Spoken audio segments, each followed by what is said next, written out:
Hey, I'm Reinhard Kate, and welcome to another remote episode of the Ripple Drop, coming to you from my dining room in San Francisco, California. We've got a really cool episode today that will not be interrupted by my kids. First up, we've got Nik Bougalis, who's going to talk to you about development on the XRP ledger.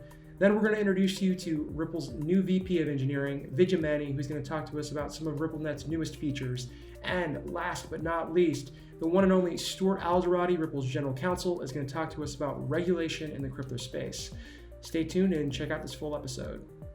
How long have you been working with the XRP ledger, and what have you been building?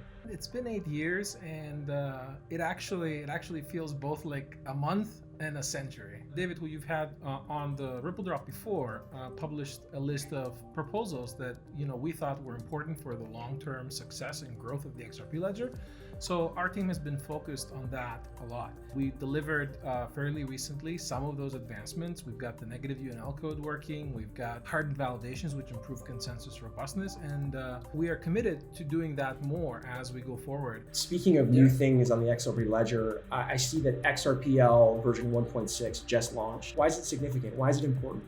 So we introduced several new changes with 1.6. One of them is the negative UNL code, which helps improve the robustness of the network when validators are temporarily offline. During those periods where the network, validator might be out, the network is able to notice that and set the validator aside until it comes back for purposes of maintaining consensus. Another change is the hardened validations, which allows servers to detect Byzantine behavior more easily. That's a really big issue in our space. What do you mean by a Byzantine fault? The term comes from the Byzantine generals problem. Assume you have like 3 generals, right? And they all want to agree to attack at a certain time. If one of those generals can lie, right, your attack will fail. And you want to be able to coordinate an attack with those generals that are with you, and ignore the traitor, so to speak, the Byzantine general.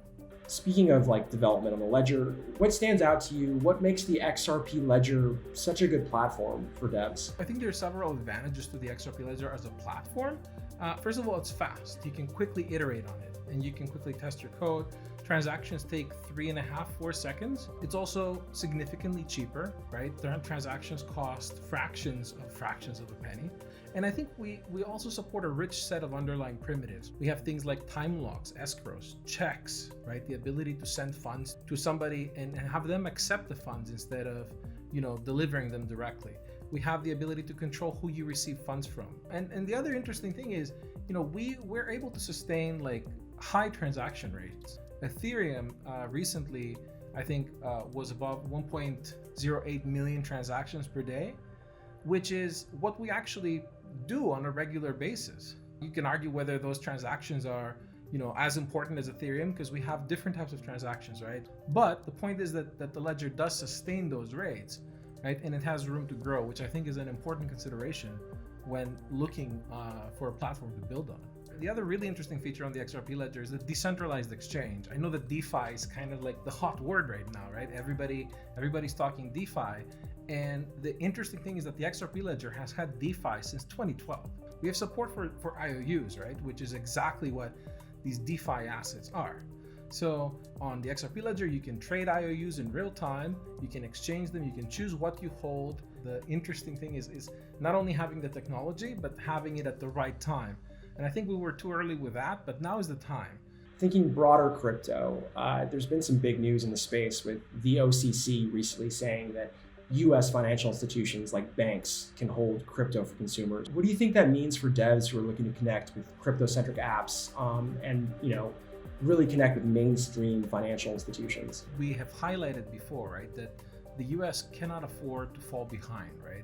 I think it's also really important to look at the paradigm of the internet, right? It has democratized everything that it has touched, whether it was the movie industry or the music industry, right? They fought against the internet for a really long time before finally realizing that, hey, there's something there that we can use to make our model better.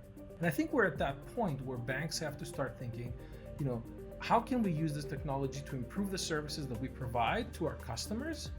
And how can we use this technology to make the financial system more accessible to people? When I joined Ripple, my goal was to help build a financial system or the underpinnings of a financial system that belong to no one, but were open to everyone. And that's what I really feel that the XRP ledger needs to be, and all these systems more broadly need to be if they're going to be successful. That idea, that sort of mission is why I joined the company as well. So it's really great to hear that you still have that passion and you continue to work towards it. Let's talk development work on the XRP ledger. Is there a lot of dev work being done on the ledger by independent devs? There's amendments that have been coded by external developers that have been activated on the network. There's significant conversation whenever we introduce a change. We actually have people, who have discussed like implementing major features, including some smart contract functionality, completely independently of Ripple, which is great. It'll be interesting to see those commits start coming in, and it will be interesting to see kind of the community, right, develop more and build up their knowledge base so that it's not just Ripple that has a significant amount of brain trust, right, in the ledger. It's amazing to see something that you've worked on for so long, right, grown up and kind of start spreading its own wings, so to speak. Is there anything on the periphery for wallets and other sort of applications that you found stood out to you as being interesting projects? There's super talented developers working on it. So I hesitate to call out any one project, right? I do think that we have a significant improvement in the amount and type of wallets that we have. XRP is easier to now hold and easier to use and send. I think for me, the most important thing is to see more wallets implementing the full functionality of the XRP ledger. A lot of existing wallets only focus on doing XRP, and I would really like to see wallets focus on doing IOUs and escrow capabilities and multi-signing. And some are already out there that do it, but the more the better, I think. With functionality like that on a crypto network in general, how do you get more mainstream folks to use those kind of capabilities rather than just the simplicity of like buying and selling a specific crypto? I think that's an interesting question. Like, how do you drive people to use crypto more? How do you make it more attractive? What features does it lack? That's a really good question. I don't have an answer for it. Ultimately, I think the key part, the key thing that we need to do is we need to focus on solving real problems. And people have real problems, right? Ripple is focused on international payments. Specifically, it affects, I guess, everyone, right? But not necessarily everyone directly. There are other issues that affect users more directly, people more directly. I think that applications like Patreon could benefit from XRP Ledger. I think that applications where people who are excluded from the mainstream financial system could benefit tremendously from crypto. So I guess the last question, I want to put you in the hot seat. So say you could step away from Ripple and your job at Ripple for a bit and focus just building anything you wanted on the XRP ledger, whether it's the core code or whether it's on the periphery. What project would you work on? I am actually working on a side project. I'm not quite ready to talk about it yet, but I promise that when I am, I'll come back on the Ripple Drop. Hopefully we'll be face-to-face instead of remote. I'll come back on the Ripple Drop and give you the exclusive. I love it. All right, I'm gonna hold you to that. Well, that's good. I really appreciate you being on here. It's great. I know we've been talking about this for a long time, but it's great to finally have you on here. And like you said, I hope we do this again, in person sometime in the near future. So Vidya, why did you join Ripple? Well, having been in the payment space for a few years now, I wanted to continue improving the customer experience in it. I have always enjoyed working in tech-forward companies. Ripple, with its combination of a great team of people and technology, was a compelling opportunity for me. The energy and the passion for the product is high across the board. I think it's because we all see the value in what we can provide globally to serve our customers, especially in markets where we can serve the underserved. What's your vision for Ripple Engineering? My vision for Ripple Engineering is to be a global team that moves fast, delivers high-quality products that our customers have come to expect of us. RippleNet is a powerful network which we're able to leverage for cross-border payments today. There are more exciting things to come, and my goal for the team is to build a platform which can anticipate and support a wide variety of solutions that can fundamentally change the way global payments operate. How does RippleNet benefit financial institutions? RippleNet provides a powerful network for financial institutions to tap into to connect with other global partners with one single easy integration. Previous Ripple Drop interviews talk a lot about the power and simplicity of XRP and the XRP ledger, which keeps our costs down and enables faster money movement across the globe. With the additional benefit of RippleNet Cloud, our customers can dramatically cut down the time it takes to start sending money, and our global reach brings together a fantastic set of institutions. What are some of the newest features on RippleNet that you're really excited about? We are currently working with our customers and various partners to reduce the number of hops needed to send a payment across, thereby reducing time and cost. Internally, we are focused on scaling our systems to grow with our customers and provide more reliability. I feel like a lot of times, despite us featuring this on the Ripple Drop, a lot of people always have questions about how XRP really fits into that payment flow. So could you help explain that to our audience? How does XRP work in an ODL payment flow on RippleNet? Using XRP to bridge the two currencies enables the transfer to happen in a matter of seconds while keeping the cost low. And because there is no need for pre-funding these accounts in various locations, depending on what corridors you want to send money towards, our customers can benefit from the additional capital that is now freed up. Pretty straightforward. I feel like the benefits loud and clear. With the news that the OCC is now saying that banks can provide custody of crypto assets for consumers, do you think we'll see additional regulatory clarity for digital assets like XRP in the US? Look, I think it's a great opportunity what the OCC has done here, and all discussions around crypto in the US for the past 2.5 or 3 years have really been centered in the Securities and Exchange Commission, the SEC. And the reason for that is because 2.5 or 3 years ago, we saw rampant fraud in the ICO space, the initial coin offering space. And the SEC did, I think, what they're supposed to do, is to step in when they see rampant fraud that affects mom and pop and other retail investors, but investors in air quotes. They need to take action, and they did that. What happened was the SEC kind of got stuck, and I think they considered all things blockchain or combined with all things crypto or digital as potentially fraudulent, and they didn't recognize the breakthrough innovation that these technologies allow. So what's happened with the OCC now, the Office of the Comptroller of the Currency, which is the national regulator for banks in the US, they've now come out affirmatively, and they're basically telling banks through this initial guidance, look, don't be afraid of something that's crypto. You can actually get involved with crypto, and in the first step, we're going to allow you to custody crypto. Just like you have a safe deposit box, someone brings you their jewelry or brings you their stock certificates, you can custody crypto, whatever that may mean. It's probably custodying keys or custodying passwords. We also saw the Consumer Financial Protection Bureau earlier this year recognize Ripple and XRP and our solution as consumer friendly when it comes to cross-border payments. So I think what this adds up to is that while the SEC started out strong on ICOs, and I think we're doing their job, they're now falling way behind the technology and the conversation and the innovation. So it's good to see other regulators like the OCC and the CFPB in the US kind of leading the discussion now. Why do you think that is? Why do you think the SEC is sort of falling behind in crypto regulation in the US as opposed to other countries around the world? A big part of it is because the way the SEC was first introduced to the issue. The chair of the SEC is a gentleman by the name of Jay Clayton, and he was appointed about 3 years ago.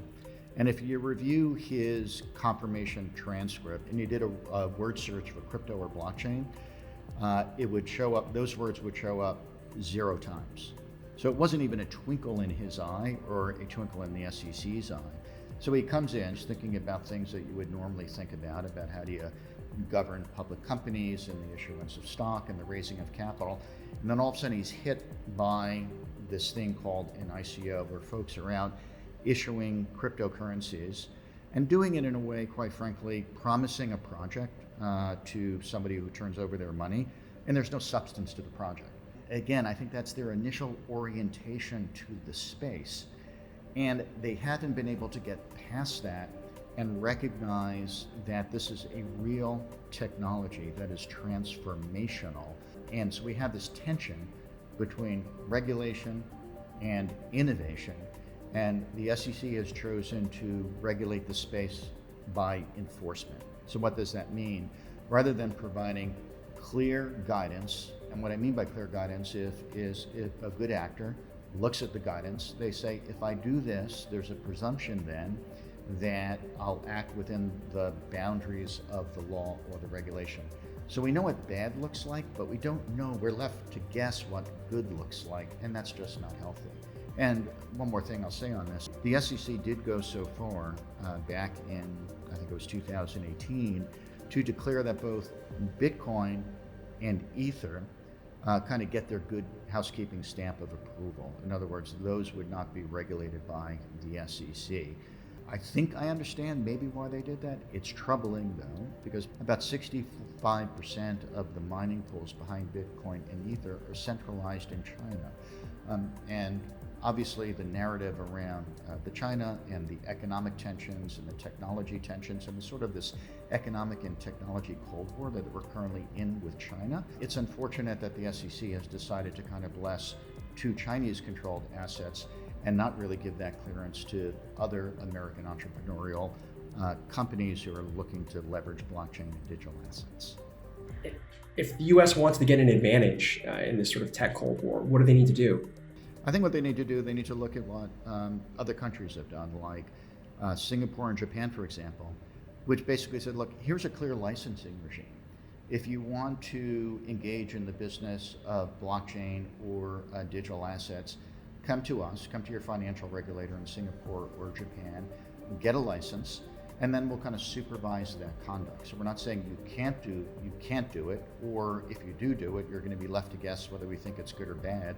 Here's an avenue to come in, get licensed, show us that you have control, show us that you have an anti-money laundering system, show us that you've got good governance, you've got smart people. We'll come in and we'll audit that on a periodic basis and we'll allow you to conduct the business. Those are two really good models. Another model is the UK. What they did in the UK is they said, look, we're not going to go down a licensing regime, but we're going to basically give you a clear taxonomy, which is a fancy word for definitions, and say that this is how we think about digital assets. A digital asset can be a utility token, you use it for an actual use. It could be a payments token, you use it to actually make payments, or it could be a security token where it represents a right, title, or interest in another company. And depending on which category it falls into, we will regulate it under the existing laws, but they clearly articulate what the characteristics are of those various buckets, utility token, payments token, and securities token. So if I look at it, I can say, all right, my asset doesn't look like a security token because it doesn't represent a right, title, or interest in a company, but some people may want to use it for payments, or some people may want to use it for a real use case. So I'll fall under those buckets, and I can have a level of comfort that the regulator in the UK is going to respect those definitions. That makes a lot more sense because there seems to be, like you said, the kind of clarity that players in the space need to know whether something is good or bad. There seems to be sort of a regulation war in crypto. And you've mentioned the UK, you've mentioned Japan and Singapore. Are there any other jurisdictions that are enacting policies that are going to attract innovators with sort of clear regulatory policy? Certainly Japan, certainly Singapore, certainly the UK.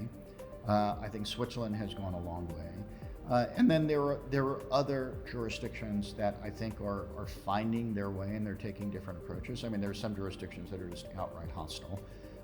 And then there's some jurisdictions that are sort of finding their way. So what's telling about this is that, again, coming back to the US, where the SEC, I think 2.5 years ago, was doing the good work of a financial markets regulator, I think now they're losing the thread on this, and they're really out of step, not only with other regulators in the US like the OCC or the CFPB, but other regulators globally.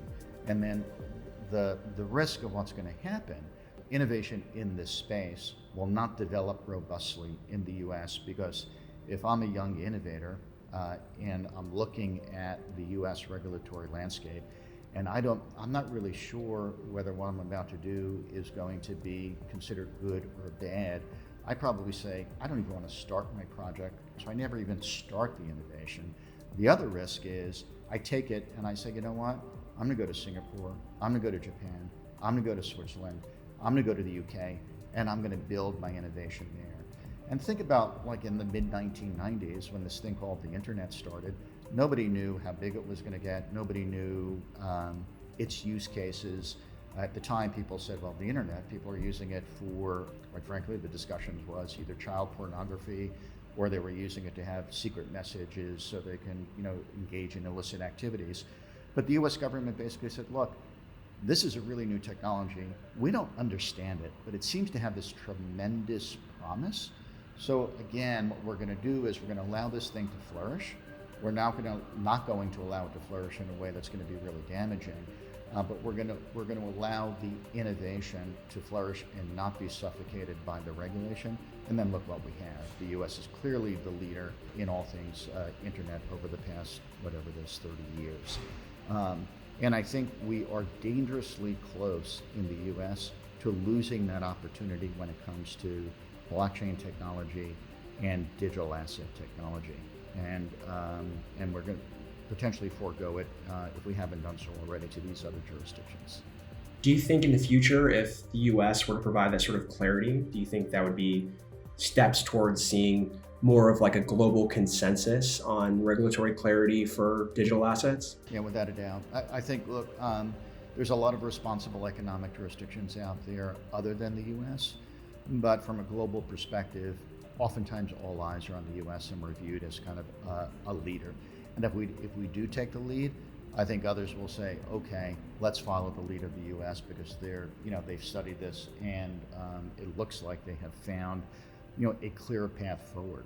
The opposite of that, I don't think is true. If they remain a jurisdiction known for either the uncertainty or outright hostility, I don't think the read of the other jurisdictions are going to be, oh, this is bad, because I think the other jurisdictions are recognizing that there's something there, there is a there, and we can't let the moment pass. But I think, yes, the US has a tremendous opportunity to be a thought and global leader in this space. And as I say, we're dangerously close to having that opportunity kind of pass us by. Thank you, Stu. This has been super informative. I really appreciate your time. Great. Love doing it. Thanks.